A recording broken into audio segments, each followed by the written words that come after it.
Bismillahirrahmanirrahim. Assalamu alaikum dear students. My name is Aisha Salim.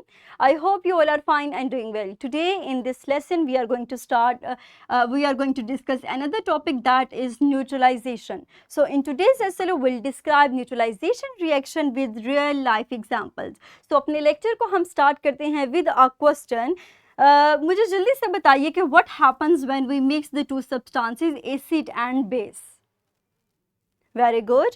तो हमारे पास जब हमने एसिड एंड बेस को मिक्स किया तो हमारे पास एक और न्यू सब्सटेंस बनी जिसको हमने सोल्ट का नाम दिया, और इसको हमने एक एक्सपेरिमेंट के अंदर भी जस्टिफाई किया था, जिसके अंदर हमने विनेगर को मिक्स किया था बेकिंग सोडा के साथ. तो हमारे पास रिजल्टेंटली जो न्यू प्रोडक्ट बना उसको हमने सोल्ट का नाम दिया. तो डियर स्टूडेंट्स, हमारे पास इस रिएक्शन को जब एसिड को मिक्स किया जाता है बेस के साथ तो इस रिएक्शन को हम नाम देते हैं न्यूट्रलाइजेशन रिएक्शन का. तो हम इसको डिफाइन करेंगे कि a reaction when in which salt is mixed with a base to form salt and water. तो एक ऐसा रिएक्शन जिसके अंदर एसिड को मिक्स किया जाता है बेस के साथ और एक न्यू प्रोडक्ट बनती है जिसको हम सोल्ट और वाटर का नाम देते हैं, and this reaction is termed as neutralization reaction. Further हम कुछ एग्जांपल्स में देखते हैं. आप देख सकते हैं कि यहाँ पर हमें एसिड दिए गए हैं. Let's consider one of them कि हमारे पास यहाँ पे सल्फ्यूरिक एसिड है. इसको जब हम मिक्स करेंगे बेस के साथ, दैट इज कॉपर ऑक्साइड, तो हमारे पास सोल्ट बनेगा विच इज कॉपर सल्फेट और वाटर बनेगा. तो इस तरह के जितने भी रिएक्शंस हैं उनको हम न्यूट्रलाइजेशन रिएक्शंस का नाम देते हैं. अब न्यूट्रलाइजेशन रिएक्शन की बहुत सी एप्लीकेशंस हैं हमारे पास. Let's take another example. हमारे पास इनडाइजेशन में जब हमारे स्टमक के अंदर जो HCl है वो ज़रूरत से ज़्यादा प्रोड्यूस होता है जिसको हम एसिडिटी का नाम देते हैं, तो इसको न्यूट्रलाइज करने के लिए हम मैग्नीशियम हाइड्रोक्साइड का इस्तेमाल करते हैं जिसको कॉमनली हम नाम देते हैं मिल्क ऑफ मैग्नीशिया, या फिर आम अगर सिरप में हम देखें तो म्यूकिन का सिरप हमारे पास ऐसा है जो हम इस्तेमाल करते हैं जो हमारी स्टमक की एसिडिटी को न्यूट्रलाइज करता है.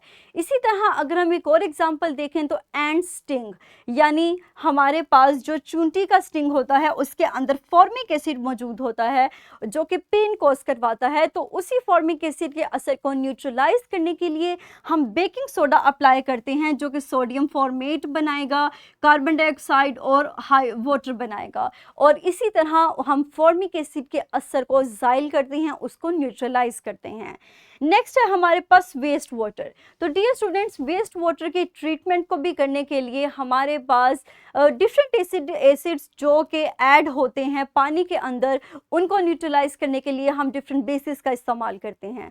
अब वो एसिड हमारे पास नाइट्रिक एसिड भी हो सकता है, सल्फ्यूरिक एसिड भी हो सकता है, HCl भी हो सकता है, जो डिफरेंट फर्टिलाइजर्स के ज़रिए या लेबोरेटरीज के वेस्ट के ज़रिए पानी में शामिल होता है. तो इस पानी को साफ़ करने के लिए भी हम बेसिस का इसके इफेक्ट को एसिड के इफेक्ट को न्यूट्रलाइज करने के लिए हम बेसिस का इस्तेमाल करते हैं. इसी तरह अगर हम सॉइल में देखें तो आप याद रखें कि हमारे पास कुछ प्लांट्स एक ऑप्टिमम पीएच के ऊपर प्रॉपर ग्रोथ करते हैं, हेल्दी ग्रोथ करते हैं. अगर हमारे पास सॉइल एसिडिक होगी तो हमारे पास जो प्लांट्स हैं वो प्रॉपर और हेल्दी तरीके से ग्रो नहीं कर पाएंगे. तो इसीलिए इसके असर को ज़ाइल करने के लिए हम कैल्शियम हाइड्रोक्साइड को इस्तेमाल करते हैं जिसको स्लेट लाइम भी कहा जाता है, ताकि इसकी पीएच को न्यूट्रलाइज किया जा सके और प्लांट्स प्रॉपरली ग्रो कर सकें.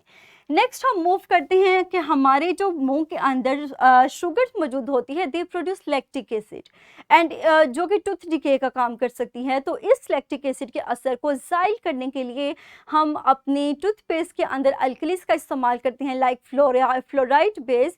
तो ये क्या करेंगे, इसके असर को ज़ाइल करेंगी. शुगर के असर लैक्टिक एसिड शुगर के ज़रिए जो लैक्टिक एसिड प्रोड्यूस होता है उसके असर को ज़ाइल करेंगी, न्यूट्रलाइज करेंगी और टूथ डिके को प्रिवेंट करेंगी. तो अब हम चलते हैं अपने सम अप की तरफ.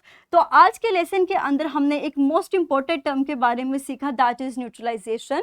तो ये एक ऐसा रिएक्शन है जिसमें एसिड रिएक्ट करता है बेस के साथ और वाटर और साल्ट बनाता है. इस तरह के रिएक्शन को हम कहते हैं neutralization reaction because it is formed by the combination of two substances and a neutral substance is formed.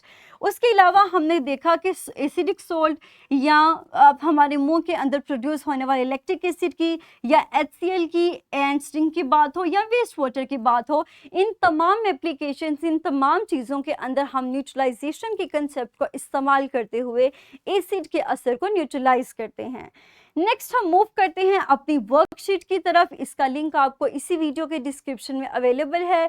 So dear students, pause your video for few seconds and quickly solve this worksheet. Very good. Next हम that's all about today's lesson. इंशाल्लाह अगले lesson के अंदर हम discuss करेंगे अपने chapter की division को। हम उन तमाम कंसेप्ट को रिवाइज करेंगे जिनको हमने सीखा अपने इस चैप्टर के अंदर with the help of different activities and a mind map.